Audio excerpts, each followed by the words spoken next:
बसद खुलूस बसद adobo एहतराम लाई हूँ, बसद खुलूस बसद adobo एहतराम लाई हूँ।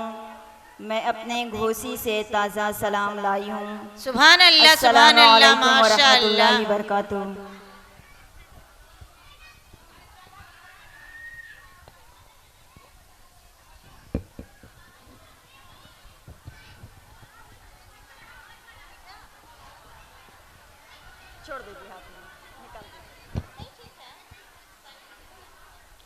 मैं पर्दानशीन माओं और बहनों से गुजारिश कर रही हूँ कि जहाँ कहीं भी जगह मिले आप लोग इत्मीनान और सुकून के साथ बैठ जाएं। अरे आप लोग जगह ले लेके बैठ जाइए ना जी, इसी में अंदर आइए ना। इधर इतना इतना जगह है, इधर दीवार की तरफ आइए तो।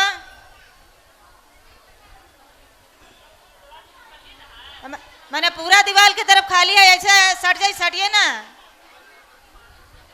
आज हमारे लिए बहुत बड़ी खुशी की बात यह है कि यहाँ के मखसूस हजरात ने जश्न ईद मिलादुन नबी के मौके से एक खूबसूरत महफिल का इनेकाद किया। हमें और दिगर आलिमा व फाजिला को मदऊ किया और हम सब आप लोगों की आवाज़ पर लब्बैक कहते हुए हाजिर हुए। मैं आप लोगों का तहे दिल से शुक्रिया अदा करती हूँ और अल्लाह रब्बुल इज़्ज़त आप लोगों के इस मकसद में कामयाबी अता फरमाए और बेहतर से बेहतर अजर अज़ीम अता फरमाए। बिला किसी ताख़ीर के मैं अपनी गुफ्तगू का आगाज़ करना चाहती हूँ।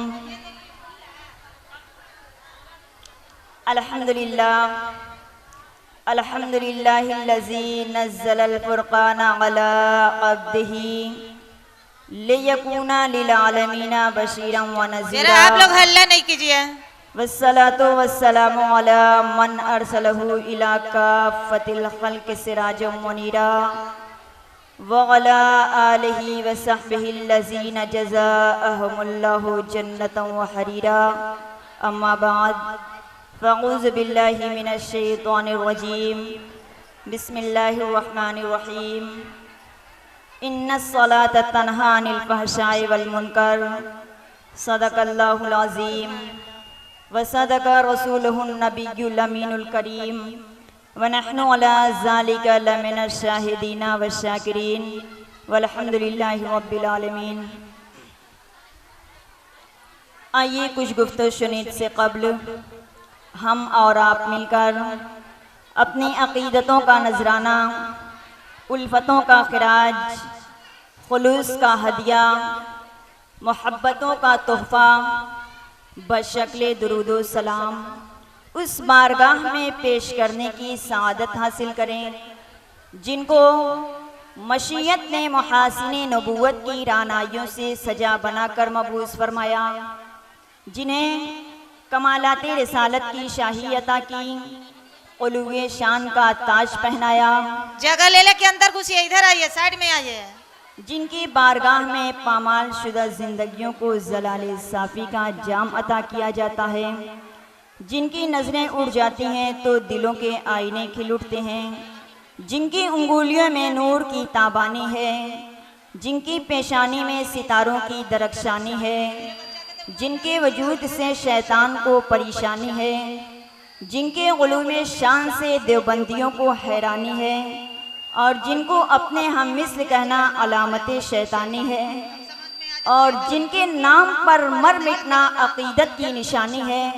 तो आइए उसी रसूल हाशमी की बारगाह में एक मरतबा उम्मत मोहम्मदिया का सबूत देते हुए बावाज़ बुलंद दुरूद पाक पढ़ें।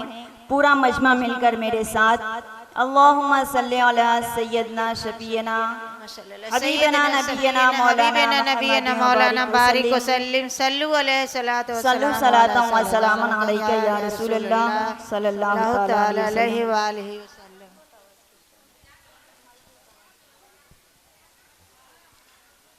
बहारे कुदस से जन्नत के कुछ फूल लाई हूँ, बहारे कुदस से जन्नत के कुछ फूल लाई हूँ। बहनों भर लो अपने दामन को, मैं हबीबे रसूल लाई हूँ। और न हो आराम जिस बीमार को सारे ज़माने से, न हो आराम जिस बीमार को सारे ज़माने से, उठा ले जाए थोड़ी खाक उनके आस्ताने से। सुभान अल्लाह, माशा अल्लाह। पर्दानशीन माओ और बहनों, अभी अभी मैंने जिस आयत करीमा की तिलावत का शर्फ हासिल किया है, ये बहुत ही मशहूर व मारूफ आयत करीमा है। हम और आप बार बार सुनने की सआदत हासिल करते हैं।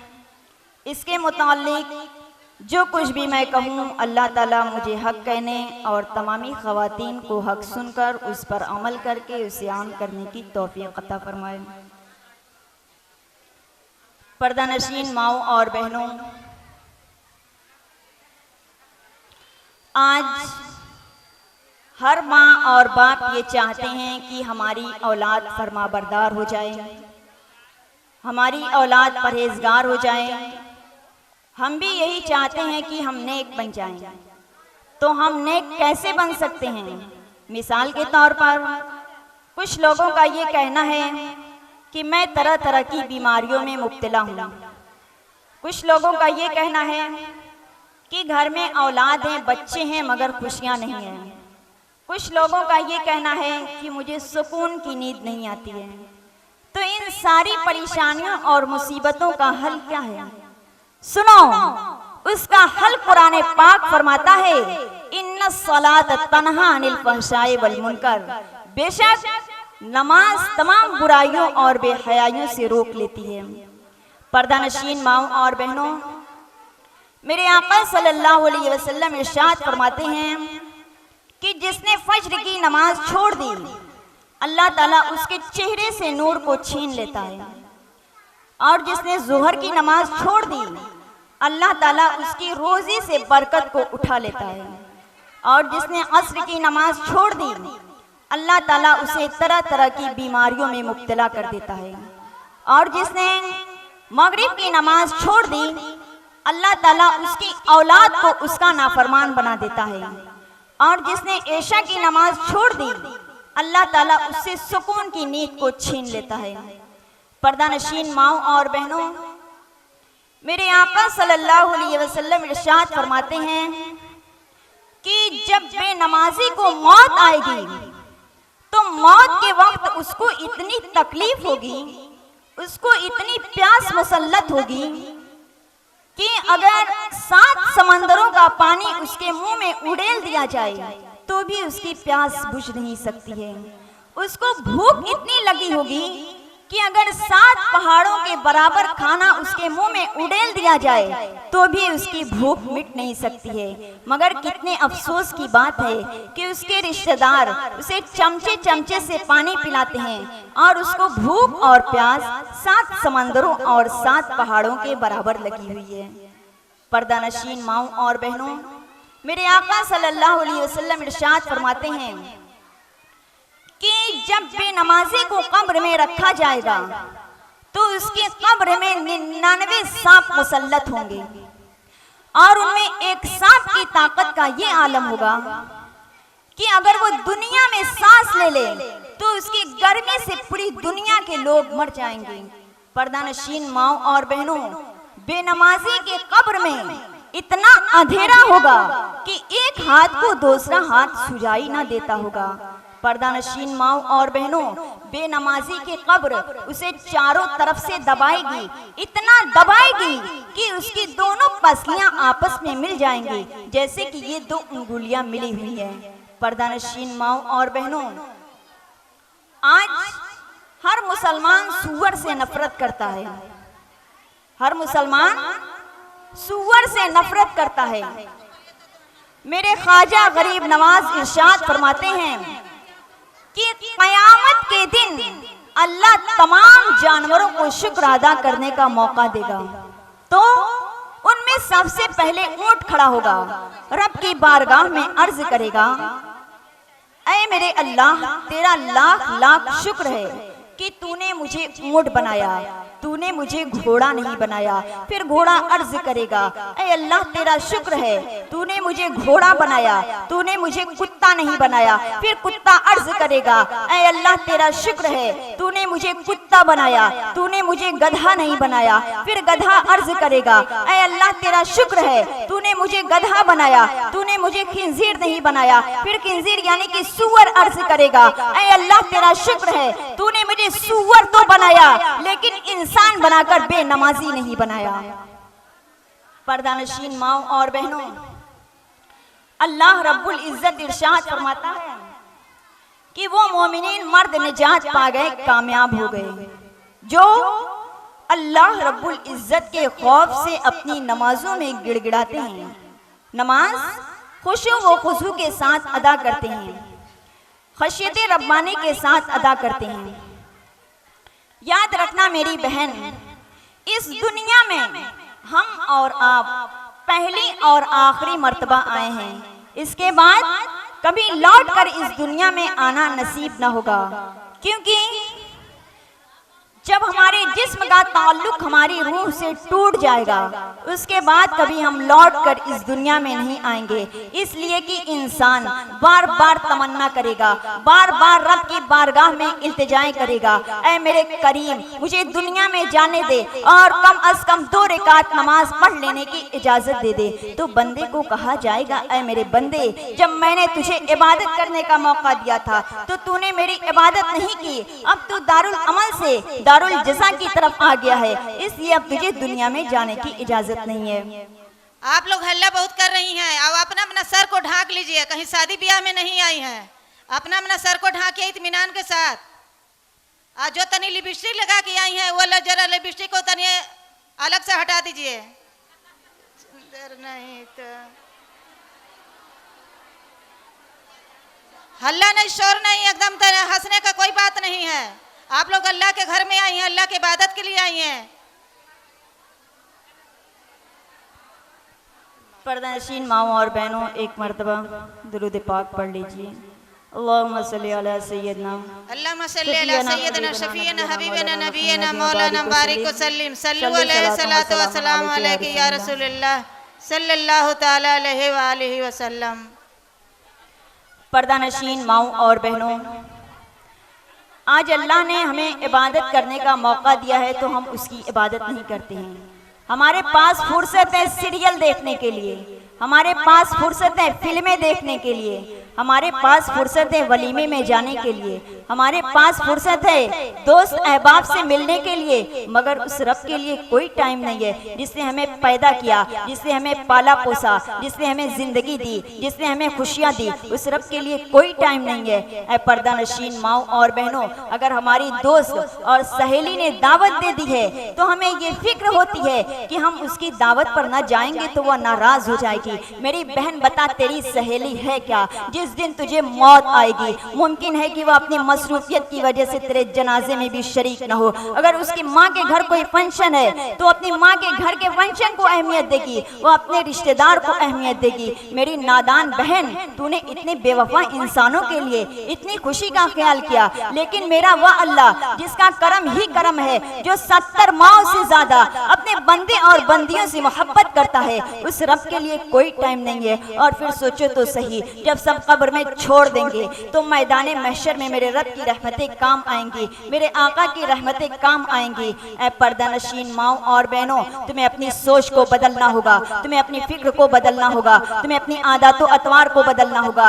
जिन खवातीन को ये पैगाम मिला कि दुनिया एक दिन छोड़ देना है, दुनिया एक दिन छोड़ करके जाना है, जब नमाज का वक्त आया तो उन्होंने सबको छोड़ दिया। आइए मैं आपको बताऊं कि सैयदे कायनात मलका फिरदौस बरी सैयदा फातिमातुज़ ज़हरा सलामुल्लाह अलैहा कि वो 5 वक्ता नमाज तो अदा करती ही हैं, लेकिन जब कोई मुसीबत आती है तो भी नफल अदा करती हैं, जब कोई परेशानी आती है तो भी नफल अदा करती हैं, और जब रात का वक्त आता है लोग ख्वाबे खरगोश में सो जाते हैं, उस वक्त सैयदा कायनात मुसल्ला बिछाती हैं और पूरी रात अल्लाह की इबादत में गुजार देती हैं, और अपने बच्चों को भी किस तरीके से नमाज का पाबंद बनाती हैं।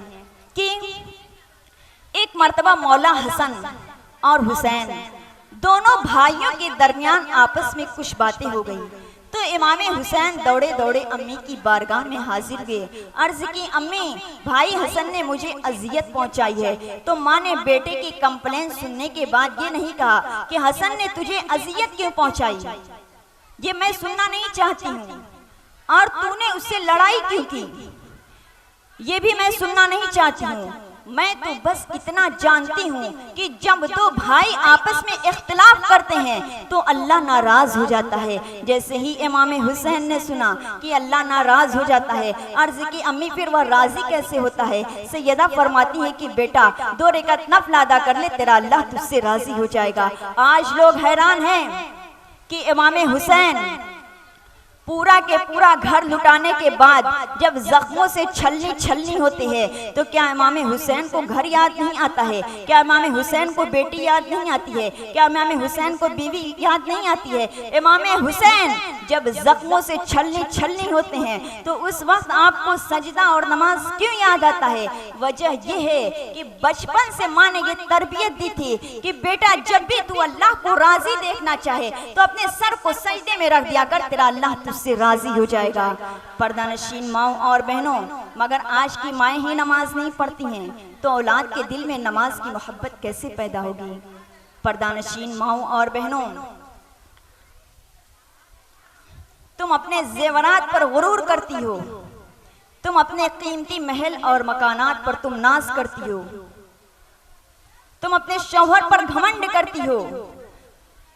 अगर कान में खूबसूरत बाली पहनती हो तो कान पर दुपट्टा नहीं रखती हो, बल्कि कान दुपट्टे के बाहर निकालती हो कि लोग तुम्हारे जेवरात को देख सकें, तुम्हारे हाथों के कंगन को देख सकें। याद रखना मेरी बहन, जब तेरा जिस्म का ताल्लुक तेरी रूह से टूट जाएगा, जब तुम्हारा शुमार मुर्दों में होगा, उस वक्त तुम्हारे कीमती लिबास भी निकाले जाएंगे, उस वक्त तुम्हारे जेवरात भी निकाले जाएंगे। आज तेरा शौहर भी तेरा न रह जाएगा, तेरा शौहर भी दूसरे की अमानत हो जाएगा। आज तेरी सहेलियां तुझसे रूठ जाएंगी, तेरे रिश्तेदार तुझसे छूट जाएंगे और तेरे बच्चे तुझे कंधों पर सवार करके शहरे खामोशा की तरफ लेकर के जाएंगे और वहां मिट्टी के सुपुर्द कर देंगे। नमाज न पढ़ने वालियों, नरम नरम बिस्तरों पर लेटकर सीरियल देखने वाली मेरी बहनों, जरा वो वक्त भी तो याद करो कि आज तुम्हें तकिया नहीं मिलती है तो तुम्हें सुकून की नींद नहीं आती है, लेकिन वहाँ तो कोई तकिया भी ना होगी, वहाँ तो कोई चादर भी ना होगी, वहाँ तो किसी चादर का इंतजाम भी ना होगा। मैं कनीज़ाने फातिमा से थोड़ी देर के लिए एक तसव्वुर चाहती हूँ कि डूबते हुए सूरज के मौके पर अगर बिजली चली जाए, पावर बंद हो जाए तो तुम डर जाती हो, लेकिन वहां तो 2 गज जमीन के अंदर जहां करवट लेने की भी इजाजत न होगी, पीठ के नीचे मिट्टी, ऊपर मिट्टी, दाएं मिट्टी, बाएं मिट्टी, आगे मिट्टी, पीछे मिट्टी, मिट्टी का घर होगा। उसमें 1-2 दिन नहीं, उसमें 1-2 हफ्ता नहीं, उसमें 1 महीना नहीं, उसमें 1-2 साल नहीं, बल्कि कयामत तक रहना होगा।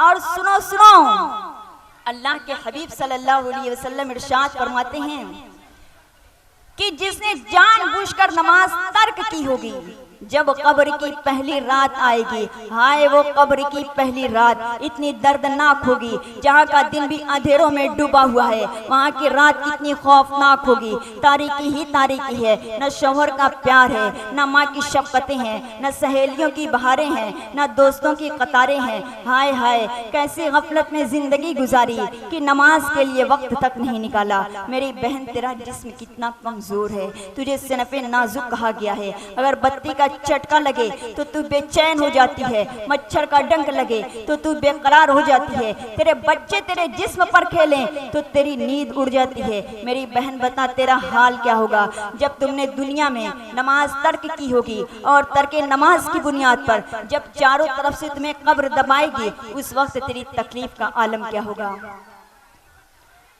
आज तुम अपने शौहर पर घमंड करती हो।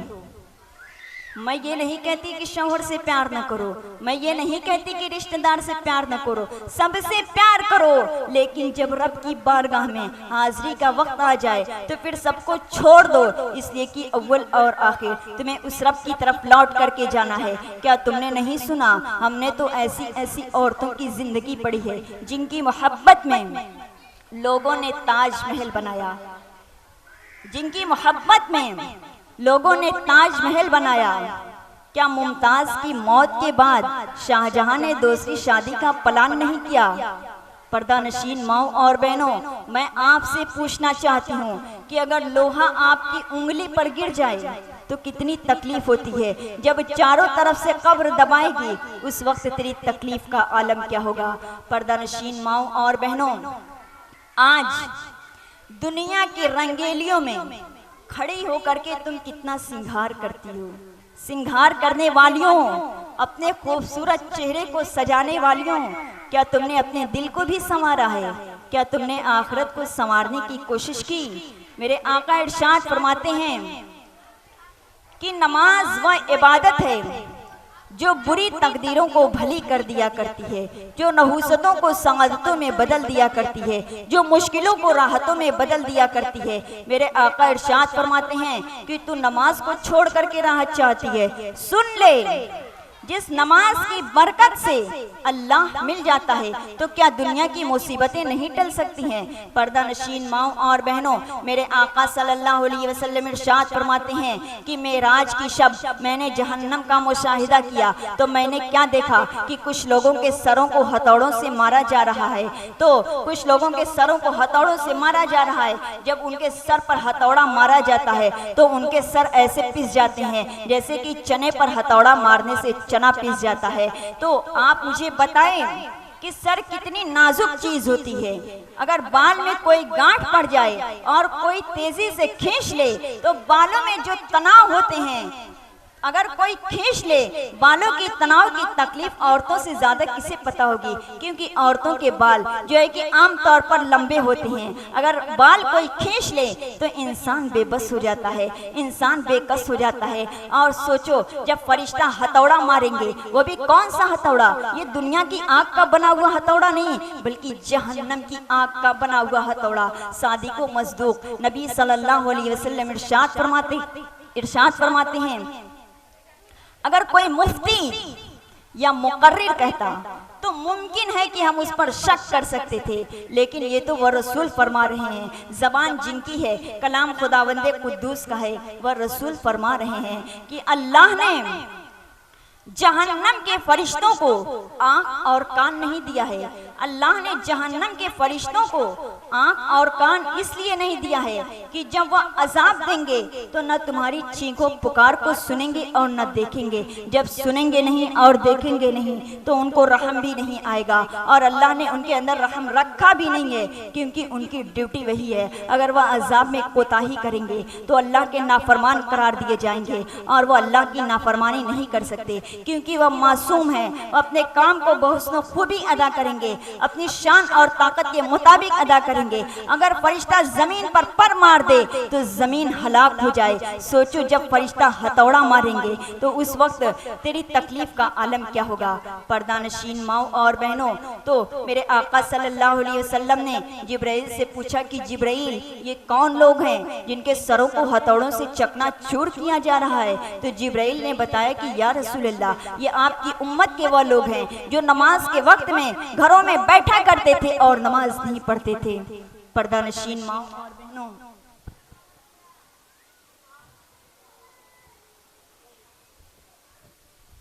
जैसे जैसे दिन गुजरते जा रहे हैं हम अपनी मौत से करीब होते जा रहे हैं। हर गुजरने वाला दिन हमें हमारी मौत से करीब कर रहा है। हर गुजरने वाला मिनट हमें हमारी मौत से करीब कर रहा है। हर गुजरने वाला सेकंड हमें हमारी मौत से करीब कर रहा है। मौत वह है कि अगर इंसान मालो दौलत रखता है तो उसको छोड़ना पड़ता है। इंसान अगर ज़मीन जायदाद रखता है तो उसको छोड़ना पड़ता है। इंसान अगर दोस्त अहबाब रखता है तो उसको छोड़ना पड़ता है, इसलिए कि मौत तल के हकीकत है। मौत का इनकार तो एक काफिर भी नहीं कर सकता है, एक मुशरिक भी नहीं कर सकता है। आखिरत में दो ही जगह है, एक जन्नत है और एक जहन्नम है। जहन्नम में यजीद है, जहन्नम में फिरऔन है, जहन्नम में शद्दाद है, जहन्नम में हामान है, जन्नत में रसूल आज़म है, जन्नत में गौसे आज़म है, जन्नत में हुसैन आज़म है, जन्नत में मौलाए कायनात है, जन्नत में गरीब नवाज है। अब फैसला हमको करना है कि हमें दुनिया में फिरऔन के तरीके पर चलकर अपने आप को जहन्नम का ईंधन बनाना है या मुस्तफ़ा करीम की सुन्नत पर अमल करके अपने आप को जन्नती बनाना है। अल्लाह ने हमें इख्तियार दे करके भेजा है। अल्लज़ी खलक़ल मौत वल हयात लियब्लुवकुम अय्युकुम अहसनु अमला, कि अल्लाह ने हमें जिंदगी और मौत को दिया है कि देखें उसमें थोड़ी सी जिंदगी को पा करके कौन कितना अच्छा अमल करता है, कौन कितना बुरा अमल करता है। तुम दरख्तों की तरह मजबूर नहीं हो, तुम जानवरों की तरह मजबूर नहीं हो, तुम पत्थरों की तरह मजबूर नहीं हो। अल्लाह ने हमें अक्ल अता किया, अल्लाह ने हमें शऊर अता किया, अल्लाह ने हमें जिंदगी के वक्त कीमती लम्हात अदा किए। अब फैसला हमको करना है कि हमें दुनिया में फिरऔन के तरीके पर चलकर अपने आप को जहन्नम का ईंधन बनाना है या मुस्तफा करीम की सुन्नत पर अमल करके अपने आप को जन्नती बनाना है। बहुत सारे लोग कहते हैं कि हम जन्नती हैं। मैं आपको बताऊं, फैसल तो कुरान है। कुरान जो फैसला करेगा वो सबको मानना पड़ेगा। अगर आप कुरान से पूछना चाहें तो अल्लाह रब्बुल इज्जत इरशाद फरमाता है, फवैलुल लिल मुसल्लीन अल्लज़ीना हुम अन सलातिहिम साहून, कि उन नमाजियों के लिए वैल है जो अपनी नमाजों में सुस्ती करते हैं, जो अपनी नमाजों में गफलत करते हैं। आप आयते करीमा पर तवज्जो दें। अल्लाह ने ये नहीं इरशाद फरमाया कि उन बेनमाजियों के लिए वैल है, बल्कि इरशाद फरमाया फवैलुल लिल मुसल्लीन, उन नमाजियों के लिए वैल है जो अपनी नमाजों में सुस्ती करते हैं, जो अपनी नमाजों में गफलत करते हैं। तो सहाबा किराम ने पूछा, या रसूल अल्लाह, ये वैल क्या है, वैल किसे कहते हैं, वैल की तारीफ क्या है? तो मेरे आका इरशाद फरमाते हैं, वैल जहन्नम की एक वादी है, वैल जहन्नम का एक तबका है जिसे जहन्नम भी पनाह मांगती है। मैं आपसे पूछना चाहती हूँ, जिस रसूल के कहने पर हमने अल्लाह को एक माना, वरना खुदा तो हमने देखा नहीं, जिस रसूल के कहने पर हमने कुरान को अल्लाह की आखिरी किताब मानी, जिस रसूल के कहने पर हमने हदीस को हदीस माना, वह रसूल फरमा रहे हैं कि अगर उसमें पहाड़ को डाल दिया जाए तो वह पहाड़ भी पिघल जाएगा। मैं आपसे पूछना चाहती हूँ, क्या हमारे जिस्म में पत्थरों से ज्यादा कुव्वत आ गई है? क्या हमारे जिस्म पत्थर से ज्यादा ताकतवर बन गए हैं? पर्दा नशीन माँ और बहनों, जब नमाजी नमाज में सुस्ती करता है, कौन नमाजी जो 4 वक्त की पढ़ता है फज्र को छोड़ देता है, यानी जो नमाजों को छोड़ पकड़ करके पढ़ता है, उसके लिए वैल है। तो जो एक सिरे से नमाज ही नहीं पढ़ते, जहन्नम में उनका ठिकाना कहाँ होगा? आइए मैं आपको बताऊं, अपनी जवानी पर इतराने वालियों, अपने खूबसूरत जिस्म पर इतराने वालियों, एक दिन कब्र में सोना होगा, एक दिन कब्र में आराम करना होगा। बुखारी शरीफ की हदीस है, मेरे आका सल्लल्लाहु अलैहि वसल्लम इरशाद फरमाते हैं कि जहन्नम के अंदर जिसको सबसे हल्का और सबसे कमतरीन अजाब दिया जाएगा, वह ये है कि उसके पैर में आग की जूती पहनाई जाएगी। जब उसके पैर में आग की जूती पहनाई जाएगी तो उसका भेजा ऐसे खौलने लगेगा जैसे कि चूल्हे पर हांडी के अंदर पानी खौलता है। तो सहाबा किराम ने अर्ज किया, या रसूल अल्लाह, ये सबसे हल्का अजाब है, तो सबसे भारी अजाब क्या होगा? तो मेरे आका इरशाद फरमाते हैं कि कलम उसको लिख नहीं सकती, वह तसव्वुर में नहीं आ सकता, वह गुमान में नहीं आ सकता, वह ख्याल में नहीं आ सकता। तो अगर वह अजाब बकरियों या जानवरों को पता चल जाए तो वह ऐसे घुलने लगेंगे जैसे कि पानी के अंदर नमक घुलता है। तो सहाबा किराम ने अर्ज किया, या रसूल अल्लाह, वह अजाब जो कलम लिख नहीं सकती, जो तसव्वुर में नहीं आ सकता, जो गुमान में नहीं आ सकता, जो ख्याल में नहीं आ सकता, आका वह अजाब किसके लिए होगा? तो मेरे आका इरशाद फरमाते हैं कि वह अजाब बेनमाजियों के लिए होगा। पर्दा नशीन माँ और बहनों, मेरे आका सल्लल्लाहु अलैहि वसल्लम इरशाद फरमाते हैं कि एक मर्तबा ईसा अलैहिस्सलाम एक बस्ती के करीब से गुजर रहे थे, तो आपने क्या देखा कि वहां पर बड़ी बड़ी नहरें हैं, बहुत सारे बागात हैं, चरिंद परिंद हैं, खुशियों का माहौल है, एक से एक मकानात हैं, लोगों के चेहरे पर सुर्खियां हैं, लोग मालो दौलत रखते हैं, बड़े खुशहाल लोग हैं। जब उन्हें पता चला कि अल्लाह के पैगंबर ईसा अलैहिस्सलाम आए हैं, तो उन लोगों ने ईसा अलैहिस्सलाम का बड़ा जबरदस्त इस्तकबाल किया और 3 दिन तक अपना मेहमान बनाए रखा। जनाबे ईसा उन लोगों से बड़े मुतअस्सिर हुए। 3 दिन रुकने के बाद फिर आपने अपने सफर को जारी रखा। अल्लाह का हुक्म था कि वह सफर करते रहें और उनको कहीं ठहरने की इजाजत नहीं थी। पर्दानशीन माओ और बहनों, जब 3 साल बीत गए तो ईसा अलैहिस्सलाम उसी रास्ते से लौटने लगे। तो आपने क्या देखा? 3 साल पहले जो ऊंचे ऊंचे मकानात थे वह खंडरात में बदल गए हैं। खेतियां सूख करके तबाह हो गई हैं और कोई जो इंसानों की चहल पहल थी कुछ भी नहीं है। तो जो मकानात थे खंडरात में बदल गए हैं। तो ईसा अलैहिस्सलाम ने रब की बारगाह में अर्ज की, ऐ मेरे करीम, ये 3 साल पहले, ये 3 साल की मुद्दत कोई मुद्दत तो नहीं है, ये 3 साल बड़े कम अरसे का नाम है। 3 साल पहले यहाँ खेतियाँ थीं, यहाँ बहुत सारे चरिंद परिंद थे, यहाँ खुशियों का माहौल था, यहाँ एक से एक मकानात थे, लोगों के चेहरे पर सुर्खियाँ थीं, कोई इंसान नजर नहीं आ रहा है, यहाँ चिड़ियों की चहक थी, बुलबुलों की महक थी। आज कुछ भी नहीं है, सुनसान है, सन्नाटा है। मौला 3 साल के अरसे में क्या हो गया कि खेतियाँ सूख करके तबाह हो गईं? जवाब आया, ऐ ईसा, इस बस्ती का कोई कसूर नहीं था। इस बस्ती के लोग बड़े मुत्तकी और परहेजगार थे। इस बस्ती के लोग अल्लाह से मोहब्बत करने वाले थे।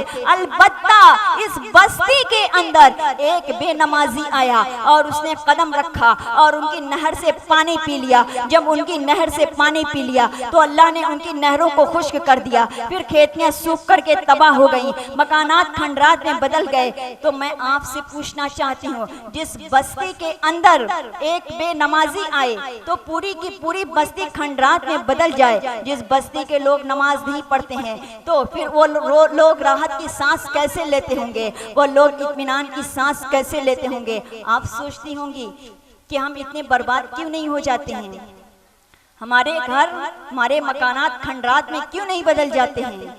तो सुन लो, एक जाहिरी परेशानी है, वह दिखती है तो लोग मदद करते हैं। एक बातिनी परेशानी है, वह दिखती नहीं तो लोग मदद नहीं करते हैं। मेरे आका इरशाद फरमाते हैं कि मैं किसी से कहूँ कि वह बस्ती के मैं किसी से कहूँ कि नमाज पढ़ा दे और मैं बस्ती के अंदर निकल जाऊँ और उनके घरों को आग लगा दूँ, जिन घरों के लोग मस्जिद में नमाज पढ़ने नहीं आते हैं। मेरा जी चाहता है कि मैं उनके घरों को आग लगा दूँ।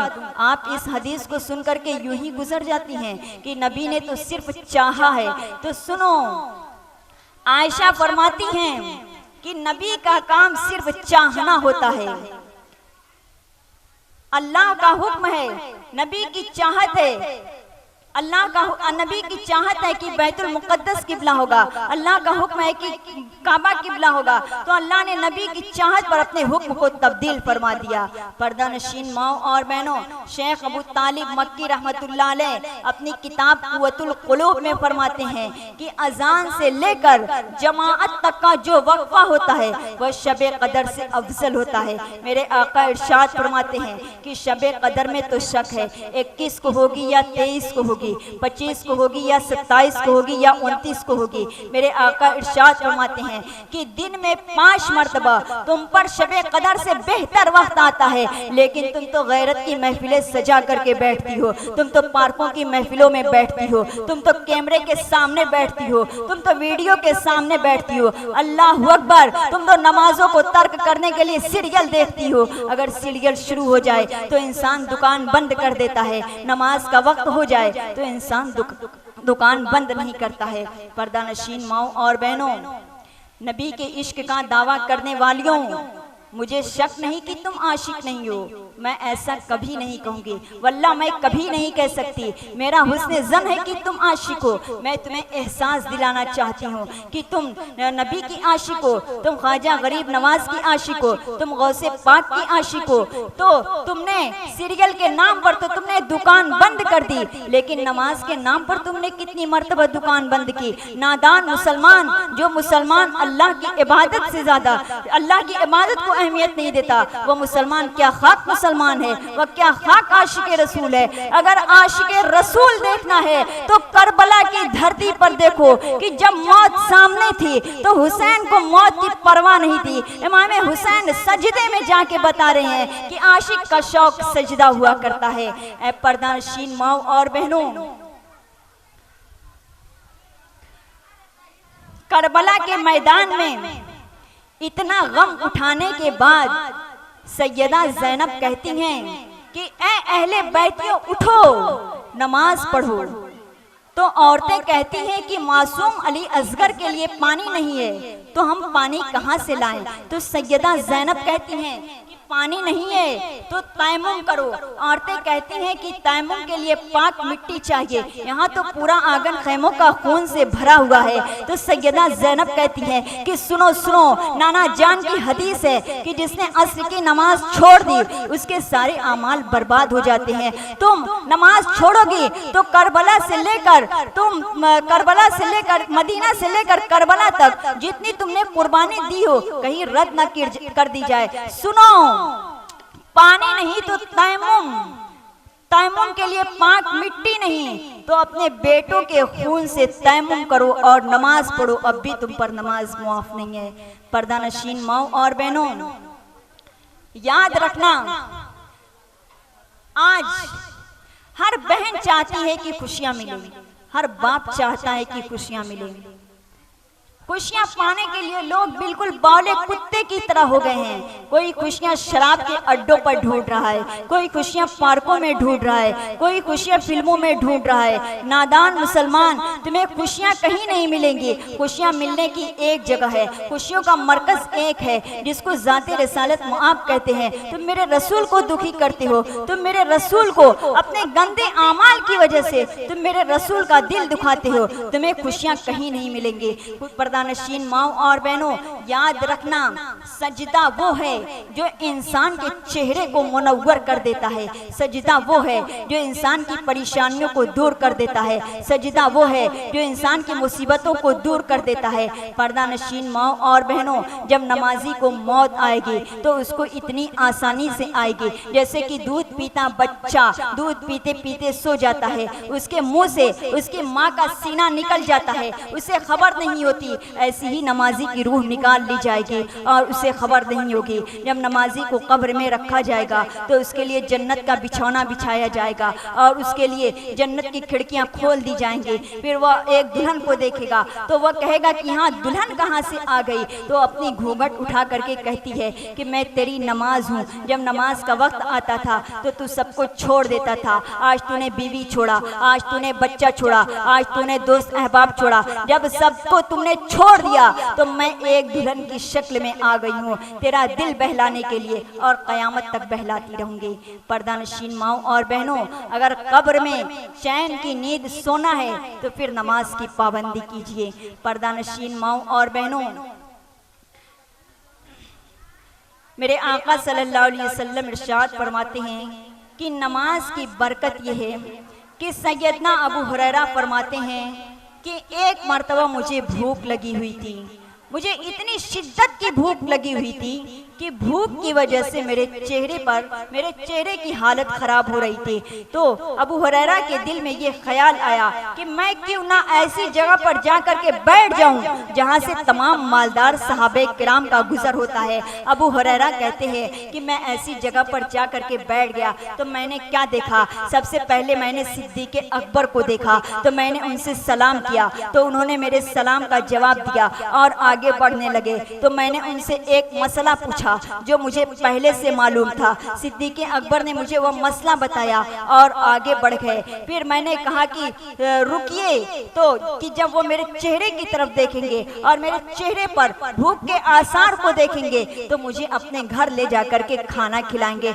लेकिन सिद्दीक़ अकबर ने तो मेरे चेहरे की तरफ देखा भी नहीं। फिर फारूक आजम गुजरे तो मैंने उनसे भी सलाम किया और उनसे भी मसला पूछा, वो भी मसला बता करके आगे बढ़ गए। फिर मैंने फिर मैंने क्या देखा कि मेरे आका सल्लल्लाहु अलैहि वसल्लम तशरीफ लाए हैं। तो मेरे आका कहते हैं कि अबू हुरैरा तू भूखा है, चल तुझे मैं खिलाता हूँ। तो अबू हुरैरा कहते हैं कि रसूलुल्लाह सल्लल्लाहु अलैहि वसल्लम ने मुझे अपने साथ लेकर के गए और असहाबे सफा का जो चबूतरा था मैं उस पर बैठ गया। तो मेरे आका इरशाद फरमाते हैं कि अबू हुरैरा जाओ घर में आयशा से पूछो कि खाने के लिए कुछ है।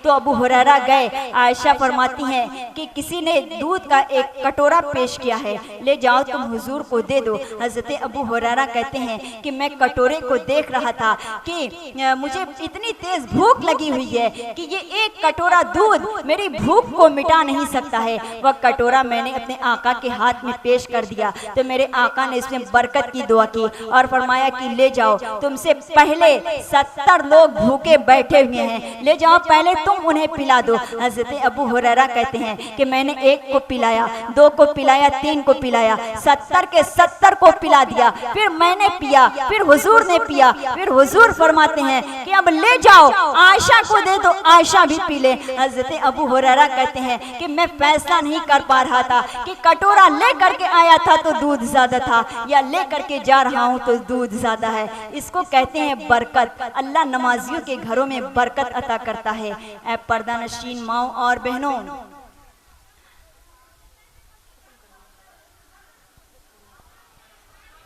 आप लोग हल्ला बहुत कर रही हैं जी, का है?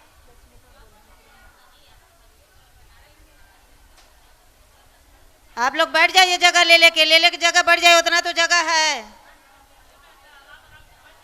पर्दा नशीन माओ और बहनों, अब आखिरी बात कह के मैं अपनी गुफ्तगू को समेटना चाहती हूँ कि मिस्र की सरजमीन पर एक रक्कासा थी, एक नचनिया थी। वह नाचने का ऐसा फन जानती थी कि लोग दूर दूर से उसका नाच देखने के लिए आते थे। जब मिस्र के कुछ शरीफ लोगों को पता चला कि ये रक्कासा ऐसा नाचती है और लोग दूर दूर से उसका नाच देखने के लिए आते हैं और हमारे मोहल्ले का, हमारे इलाके का हर नौजवान रात को जा करके उसका नाच देखता है, तो उस दौर में एक वली थे जुन्नून मिस्री। लोग जुन्नून मिस्री के पास आए, कहने लगे कि जुन्नून आप कुछ कीजिए, आप उस रक्कासा को मिस्र से बाहर निकाल दीजिए वरना पूरा मिस्र गुनाहों में डूब जाएगा। तो वलियों की शान ये है कि वो गुनाह से नफरत करते हैं, गुनहगार से नफरत नहीं करते हैं। जुन्नून मिस्री ने कहा कि तुम सबका मकसद क्या है? उसको मिस्र से निकालना मकसद है या तुम लोग उसका नाच बंद कराना चाहते हो? तो लोगों ने कहा कि हम तो उसका नाच बंद कराना चाहते हैं। तो उस दौर के लोग कितने अच्छे थे कि एक घर में नाच गाना होता था, पूरा पूरा मोहल्ला बेचैन और बेकरार हो जाता था। आज तो हर घर से गाने की आवाज निकलती है मगर किसी के कानों पर जू तक नहीं रेंगती। याद रखना मेरी बहन, जिस घर से गाने की आवाज निकलती है अल्लाह 40 घर आगे से, 40 घर पीछे से, 40 घर दाएं से, 40 घर बाएं से अल्लाह अपनी रहमतों को उठा लेता है। पर्दा नशीन माओ और बहनों, जुन्नून मिस्री ने एक मर्तबा दुरूद पाक पढ़ लीजिए। अल्लाहुम्मा सल्ली अला सैयदना शफीना हबीबना अल्लाहुम्मा सल्ली अला सैयदना शफीना हबीबना नबीना मौलाना बारिक वसल्लम सल्लु अलैहि सलातो सलाम अलैका या रसूलुल्लाह सल्लल्लाहु तआला अलैहि व आलिहि वसल्लम। जरा आप लोग इतना हल्ला कर रही हैं ना कि अब तो घर पर हल्ला ही नहीं करना पड़ेगा। अरे थोड़ा सा के लिए आप लोग कम से कम आधी घंटा लिए और रुक जाइए। पर्दा नशीन माओ और बहनों, लग रहा कि मछली बाजार लगल है। जुन्नून मिस्री ने अपने खादिम को भेजा और कहा कि जाओ उस रक्कासा से पूछना कि तू एक रात में कितने पैसे कमा लेती है। जुन्नून मिस्री के खादिम ने उस रक्कासा से पूछना कि तू एक रात में कितने पैसे कमा लेती है। तो उस रक्कासा ने कहा कि मैं तो इतने 1000 रुपये कमा लेती हूँ। तो जुन्नून मिस्री के खादिम ने पैसा उसकी झोली में डाल दिया और बताया कि ए रक्कासा, तेरा नाच आज कोई आम नाच नहीं होगा, तेरा नाच देखने के लिए हमारे वली जुन्नून मिस्री तशरीफ लाएंगे। अब वह नचनियाँ इतराने लगी, अपने गर्दन पर जुरजुरी देने लगी कि नौजवान लड़के मेरा नाच देखने के लिए आते थे, ये कोई हैरत की बात नहीं है। आज इतना बड़ा वली मेरे नाच पर फरेख्ता हो गया है। मगर उस नादान को क्या पता, अल्लाह के वली नाश नहीं देखा करते हैं, बल्कि नाचने वाले को भी वली बना दिया करते हैं। अब जुन्नून मिस्री ऐशा की नमाज पढ़े, मुसल्ला कंधे पर रखे और उसके घर में दाखिल हुए। फरमाया कि बेटी आज हम नमाज पढ़ेंगे। तो उस रक्कासा ने कहा कि बाबा आप मुझे बेटी कहते हैं, यहाँ तो हर आने वाला मुझे ललचाई हुई नजरों से देखता है। तो जुन्नून मिस्री का जवाब इतना प्यारा था। फरमाते हैं बेटी इस्लाम का यही तरीका है, जो उम्र में बड़ी हो वो माँ है, जो बराबर में हो वो बहन है, जो उम्र में छोटी हो वो बेटी है। इस्लाम इतना मुकद्दस दीन है कि औरत को गलत नीयत से देखने की इजाजत नहीं देता है। पर्दा नशीन माओ और बहनों, जुन्नून मिस्री ने कहा कि बेटी आज हम नमाज पढ़ेंगे। तो रक्कासा ने कहा कि बाबा मुझे तो नमाज पढ़ने आती नहीं है, इसलिए कि जब मैं छोटी थी तो मेरे बाप का इंतकाल हो गया था, मेरी माँ बेवा हो गई थी, मैं यतीम हो गई थी, किसी ने हमें सहारा नहीं दिया। तो मजबूर हो करके मेरी माँ ने मुझे नचनियों के साथ कर दिया। नाचते नाचते आज मैं इतनी बड़ी नचनिया बन गई हूँ, तो फिर मुझे नमाज पढ़ने आती नहीं है, तो मैं नमाज कैसे पढ़ूंगी। जुन्नून मिस्री ने कहा कि कोई बात नहीं, बस जैसे जैसे मैं करता हूँ वैसे वैसे तुमको भी करना है। जुन्नून मिस्री मुसल्ला बिछाए, रक्कासा ने भी मुसल्ला बिछा दिया। फिर आपने अल्लाह अकबर कहा, उसने भी अल्लाह अकबर कहा। फिर जुन्नून मिस्री ने कुरान पढ़ना शुरू किया। कुरान पढ़ने में वह तासीर थी जुन्नून मिस्री के कि उसकी आंखों में आंसू आ गए और वह अल्लाह के खौफ से रोने लगी। जुन्नून मिस्री रुकू में गए, वह रोती रही। फिर आपने आप सजदे में गए, फिर वह भी सजदे में चली गई। जुन्नून मिस्री ने दिल ही दिल में दुआ किया, ए अल्लाह यहाँ तक लाना मेरा काम था, यहाँ से संभालना तेरे जिम्मे करम पर है। अगर तूने सहारा नहीं दिया तो दुनिया की कोई ताकत उसको दूसरा सजदा नहीं करवा सकती है। ए पर्दा नशीन माओ और बहनों, नारे तकबीर, नारे रिसालत, मसलके आला हजरत, जश्न ईद मिलादुन नबी, इरम सबा अमजदी। फिर आपने अपने नारे नमाज तकबीर, मुकम्मल की, नारे रिसालत, अपनी नमाज मुकम्मल की। जैसे ही जुन्नून मिस्री ने सलाम फेरा तो क्या देखा, वहाँ कोई रक्कासा नहीं है, वह रक्कासा गायब हो गई है। सब लोग उसको ढूंढने में लग गए, पूरे मिस्र में रक्कासा कहीं नहीं मिली। अब लोग कहने लगे कि जुन्नून मिस्री उसके घर गए थे, पता नहीं क्या कहा कि रक्कासा गायब हो गई, इतनी दौलत छोड़ करके रक्कासा कहाँ चली गई। बहुत अरसे बीत गए, अब सब लोग उसको भूलने लगे कि एक रक्कासा थी, ऐसी थी। बहुत अरसे बाद जुन्नून मिस्री वजीफा पढ़ रहे थे कि हालत वजीफा ही में आपकी आंख झपकी तो आपने क्या देखा, कोई कहने वाला कह रहा है, ए जुन्नून हमारे वली दोस्त का इंतकाल हो गया है, अगर तू उसके जनाजे में शरीक होगा तो हम उसको जन्नती कहेंगे। अगर तू हमारी खुशी चाहता है तो तू भी जा और उसके जनाजे में शरीक हो जा। जुन्नून मिस्री ने ख्वाब में पूछा कि वह जनाजा कहाँ रखा हुआ है। बताया गया कि वह जनाजा एक गार में रखा हुआ है। जैसे ही जुन्नून मिस्री की आंख खुली तो फज्र की अजान हो रही थी। नमाज अदा करने के बाद आप चलते हुए उस पते पर पहुंचे। जुन्नून मिस्री का शौक था कि आज मैं किसी वली का चेहरा देखूंगा, आज मैं किसी वली की जियारत करूंगा। तो जुन्नून मिस्री जब उस जगह पर पहुंचे तो आपने क्या देखा, फरिश्ते परिंदों की शक्ल में उस लाश के इर्द गिर्द मंडला रहे हैं और उस बदन पर एक चादर पड़ी हुई है। जैसे ही जुन्नून मिस्री ने वह चादर हटाई तो क्या देखा, वह चेहरा किसी और का नहीं था, उसी रक्कासा का चेहरा था जो उसने मेरे साथ एक सजदा किया था। जुन्नून मिस्री की आंखों में आंसू आ गए। तो अब सोचने लगे कि एक औरत है, नहलाने के लिए, कफन पहनाने के लिए कुछ मर्दों और औरतों की जरूरत पड़ेगी, चलो मैं कुछ मर्दों और औरतों को इकट्ठा करूं। तो आपने कुछ मर्द और औरत को इकट्ठा किया और कहे कि चलो एक वली के जनाजे में शरीक होना है। तो जैसे ही आप उस जगह पर पहुंचे तो आपने क्या देखा, वह रक्कासा वहां भी नहीं है, वह रक्कासा गायब हो गई। फौरन आपकी निगाह एक चिट्ठी पर पड़ी तो उसमें क्या देखा, उसमें नूह की कलम से लिखा हुआ था, ए जुन्नून जो हमारे हो जाते हैं। हम किसी के कफन दफन का मोहताज भी नहीं करते, वो सारे इंतजाम हम ही कर लिया करते हैं। जुन्नून मिस्सी की आंखों में आंसू आ गए कि एक रक्कासा थी, एक नचनिया थी, नाचा करती थी, गाया करती थी, क्या बन गई? अल्लाह की वलिया बन गई। अर्ज की मौला बता तो सही, एक रक्कासा तेरी वलिया कैसे बन गई? आवाज आई, ए जुन्नून, जो उसने तेरे साथ एक सजदा किया था, हमने उसी को कबूल कर लिया और उसे मकामे विलायत अता कर दिया। पर्दानशीन माओ और बहनों, एक सजदा जिसे तू गिरा समझता है, हजारों सजदों से आदमी को देता है निजात। पर्दानशीन माओ और बहनों, जब एक सजदा, अल्लाह की विलायत, दोस्ती मिल जाती है, जब सजदे में जाके हमें अल्लाह मिल जाता है, तो बताओ दुनिया की कौन सी नेमत नहीं मिल सकती है। ऐ सुन्नियों, नमाज की पाबंदी करो, जहां कहीं रहो नमाज की पाबंदी करो। मैयत में रहो, शादी में रहो, सफर में रहो, हजर में रहो, तुम नमाज की पाबंदी करो। इसलिए कि मरने के बाद कुछ काम आने वाला नहीं है। शौहर, रिश्तेदार, दोस्त, अहबाब सब कब्र में डाल करके वापस आ जाते हैं।